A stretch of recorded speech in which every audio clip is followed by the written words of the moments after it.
ಇವತ್ತು ನಾನು ಹೇಳಕ್ಕೆ ಹೊರಟಿರೋ ವಿಷಯ ಏನು ಗೊತ್ತಾ? ನಮ್ಮ ಶಿವಮೊಗ್ಗದ ಅಮೀರ್ ಅಹಮದ್ ಸರ್ಕಲ್‌ಗೆ ಅಮೀರ್ ಅಹಮದ್ ಸರ್ಕಲ್ ಅಂತ ಯಾಕೆ ಹೆಸರು ಬಂತು ಅಂತ.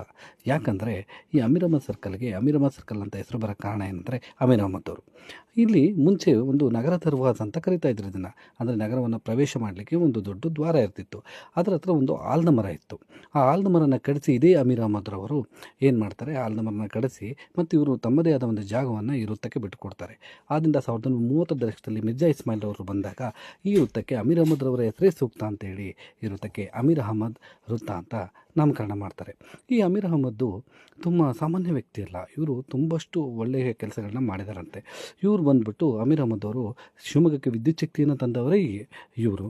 ಸೊ ಈ ಖಂಡೋಬಾರವರವರು ಬರೆದಿರ್ತಕ್ಕಂಥ ಶಿವಮೊಗ್ಗ ಯಶೋಗಾಥೆ ಬುಕ್ಸ್‌ನಲ್ಲಿ ನಾವು ಈ ಅಮೀರ್ ಅಹಮದ್ ವೃತ್ತದ ಹಲವಾರು ಮಾಹಿತಿಗಳನ್ನು ಕಾಣ್ಬೋದು. ಏನಾದರೂ ಮಾಹಿತಿ ನಿಮಗೂ ಗೊತ್ತಿದ್ದರೆ ಕೊಡಿ, ನಮ್ಮ ಅಮೀರ್ ಅಹಮದ್ ವೃತ್ತಕ್ಕೆ